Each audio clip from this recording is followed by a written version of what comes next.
Басымдық белгілері дегеніміз сізге қиылыста немесе басқа жағдайларда реттілікті анықтау үшін қойылатын белгілер.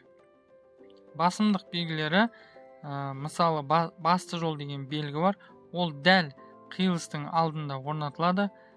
Елді мекендерде ол дәл қиылыстың алдында орнатылады.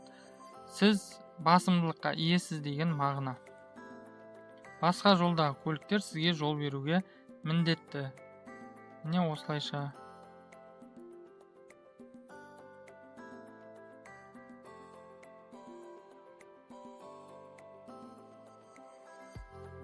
Мысалы, қиылыста басты жолдың бағыты өзгеретін болса, мысалға мына тақтайшадағыдай қою сызықпен көрсетіліп тұр ғой. Солайша өзгеретін болса, ол кезде сіз басымдылығыңызды жоғалтпайсыз. Көбісі ойлайды, мына жерде қызыл автокөлік тіке жүретін болса, ол басымдылығын жоғалтады деп. Бірақ олай емес. Сіз осы кезде басты жолда тұрсыз, сізге басқа жолдағы көліктер жол беруге міндетті.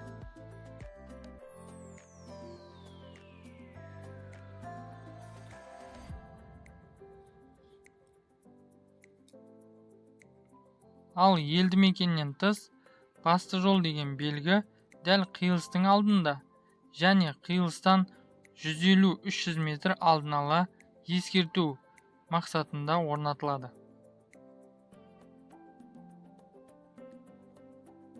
Ал басты жолдың аяқталатын жерінде басты жолдың аяқталуы деген белгі орнатылады.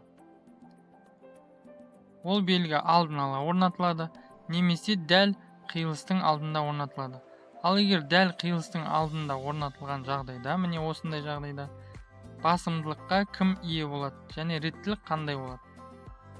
Әрине, ол кезде тең мағыналы жолдардың қиылысуы болып саналып, оң жақтан кедергіні өткізуіміз керек.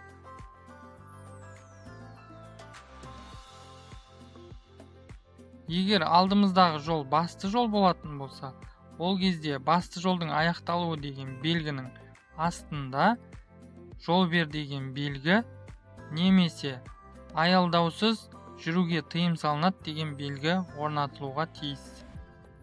Сол кезде біз жол береміз. Құрметті оқырмандар, біз басты жол деген белгіні қарастырдық. Басты жолдағы көліктерге жол бермеген үшін сізге айыппұл көзделеді. Сол себепті жол бер, аялдаусыз жүруге тыйым салынады деген белгілерді сақтап жүріңіздер.